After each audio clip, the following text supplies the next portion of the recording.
নমস্কার, কলকাতা টিভিতে আপনাদের স্বাগত। আমি আশিস চট্টোপাধ্যায়। যে খবরে এখন আমরা নজর দিচ্ছি সেটা হচ্ছে এলআইসির শেয়ার বিক্রি। যেটা জানা যাচ্ছে যে সোমবার থেকে বুধবারের মধ্যে, চলতি সপ্তাহের সোমবার থেকে বুধবারের মধ্যে বিরাট পরিমাণ সরকারি শেয়ার, লাইফ ইন্স্যুরেন্স কর্পোরেশনের বিরাট পরিমাণ শেয়ার বিক্রি করে দিয়েছে সরকার। কিন্তু এই সমস্ত ব্যাপারটি এত গোপনীয়তার সঙ্গে হয়েছে যে সেটা সাধারণ মানুষ বা সংবাদ মাধ্যমও জানতে পারেনি। যেটা জানা যাচ্ছে যে 330 কোটি ডলার বা 31,500 কোটি টাকার শেয়ার বিক্রি করেছে সরকার। এবং এই নিয়ে প্রথমে যখন বিক্রি করা হয়েছিল এলআইসির শেয়ার, তারপরে এখন যে বিক্রি করা হলো, এই নিয়ে এলআইসির 10% শেয়ার বিক্রি করে দেওয়া হলো। এখন এত গোপনীয়তার সঙ্গে এলআইসির শেয়ার, একটি রাষ্ট্রায়ত্ত সংস্থার শেয়ার কেন বিক্রি করা হলো? সরকারি সূত্রগুলো বলছে যে তারা খবরটাকে গোপন রেখে একটা সারপ্রাইজ, একটা চমক দেওয়ার চেষ্টা করেছেন, যাতে সেটা নিয়ে একটা প্রচণ্ড আগ্রহ তৈরি হয় এবং দরটা বাড়ে।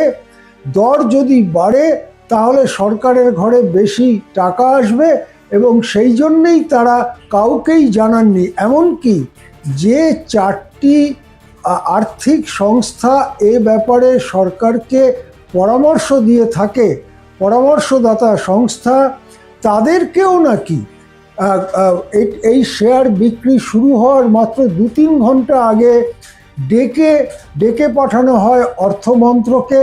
কেন, কি এজেন্ডায় ডেকে পাঠানো হচ্ছে সেটাও নাকি তাদের বলা হয়নি।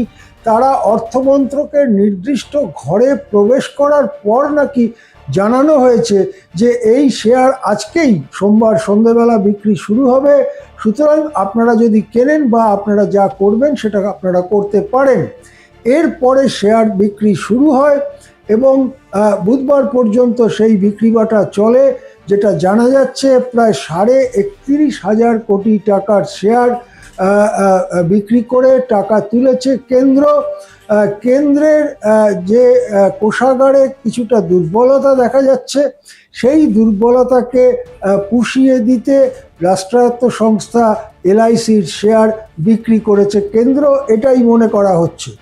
কিন্তু এই গোপনীয়তা নিয়ে প্রশ্ন থাকছে, বিশেষ করে কারা শেয়ার কিনলেন, বড় বড় কারা শেয়ার কিনলেন। খুচরো ক্রেতা 2 লাখ 5 লাখ টাকার কিনেছে কি 2-5 হাজার টাকার কিনেছে, সেটা বড় গুরুত্বপূর্ণ ব্যাপার নয়।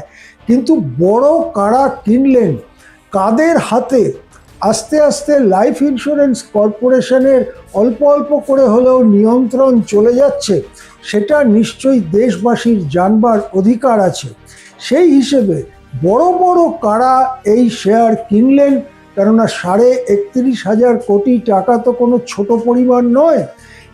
যারা বড় তারা এই টাকার সিংহভাগই তারাই দিয়েছেন সরকারকে এবং শেয়ার কিনেছেন।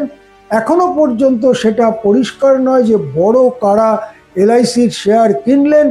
এই পর্যন্ত যে খবরটা পাওয়া যাচ্ছে সেটা হচ্ছে প্রায় 31,500 কোটি টাকার শেয়ার এলআইসির শেয়ার সরকার বিক্রি করে দিয়েছে এবং সেটা বিক্রি করা হয়েছে অত্যন্ত গোপনীয়তার সঙ্গে।